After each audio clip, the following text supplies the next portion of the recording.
It is very difficult for people to say what they want. It happened to me, for example, that I asked somebody, what do you want to eat? And that is a very difficult process to understand and to know exactly what do I want to eat. However, where the options are there and there are only 3 options, then the people can make a better decision. So overload of decisions can be really bad for our decision-making process. Opinion polls and focus groups sometimes get into that predicament, because what happens is that they put many options to the people, and the people cannot decide what they want because they have not the words to describe them. So they choose on what they thought it was best, and the results are not accurate. So we need to put the small options of the people in front of them. For example, your customers. Another example is when you go for an ice cream. You don't know exactly which flavor would you want. And then you see the design with 83 different options. You can stay there for 2 hours and then decide the lemon or the most simple flavor. But if you have 5 to 8 options to choose, it is much more easier for you to go. Another example is the sensation transfer concept. And what that concept says is that in this specific example, when a product and a package are being put in the marketplace, people decide which product they like more, taking into account the package.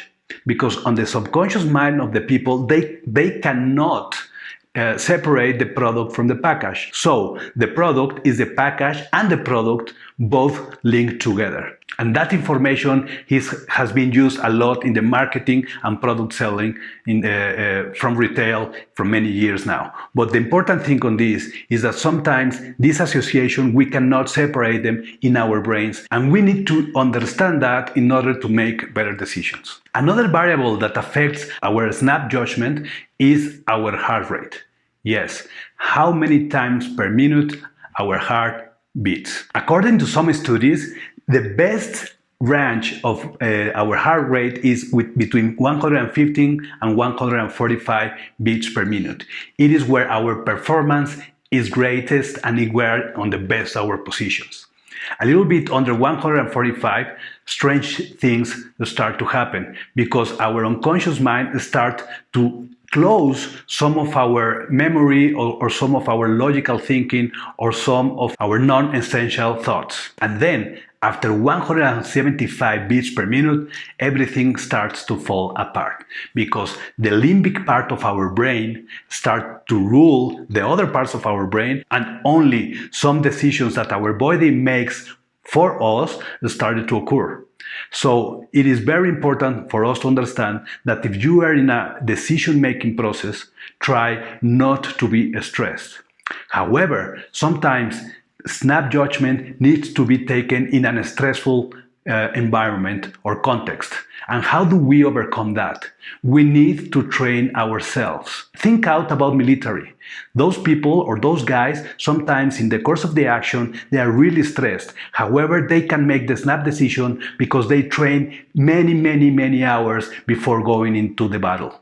So we, as non-combatant and civil guys, how can we do? We can train of ourselves and explore our options before the stressful option arises. So how do we take more advantage of our snap judgment process? There is one way into how to recreate the context that we are deciding upon in order to shut down some senses that may affect our decision because of our training in the past or because of our thoughts or because of our teachings. So, Gladwell, in his book, he tells a story about the Philharmonic orchestras. In the past, very few women were allowed to go in. Some 35 years ago, there was a mistake, and they thought a woman was a man, and this lady was accepted to the orchestra. And what happened was that when they realized that she was a she and not a he, there was a big fuss about it. At the end, the process started to flow and the auditions started to be different. Instead of looking at the person playing the instrument, they put screens so that they didn't know which one was behind those screens, gender or age. Also, they put, for example, rubber soles in their feet so that they do not give away their gender walking, and so on. So instead of one person making a decision, they put some people in the process, but they were not able to understand who was behind those curtains. And they only listened with their ears and with their heart. And with that thing, the proportion of women in the orchestras increased 5x within the last 20 years. So in a day-to-day basis decision, how do we use this concept? We need to train ourselves in order to put away as much as we can the external influence that may deviate our decision that we know that is true. In our hearts, we know that we have the insight, and that it is why it's called an insight, because it comes from the inside out. But we can train ourselves on how to listen to that voice that we have internally.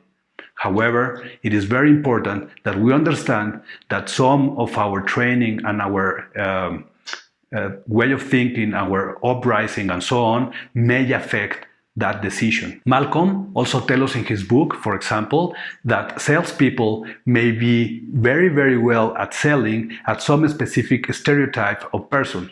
And sometimes we do have that tendency to think that that specific person, because of gender, race, or age, may be a good or a bad buyer.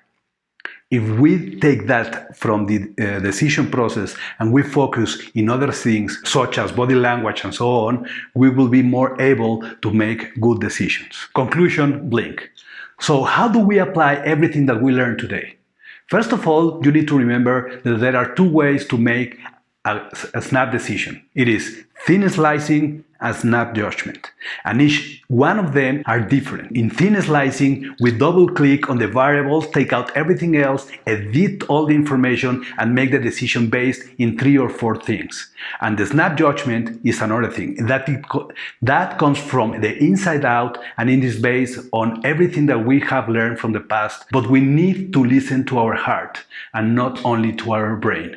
And we need to understand the balance between the logical part of it and the unconscious part of our brain. Thank you for listening to this Bookio. I hope it was interesting for you. Remember to like and follow, and please share to your friends and to everybody that loves to read. Remember, self-education is paramount for our success. Thank you. See you later. Bye now.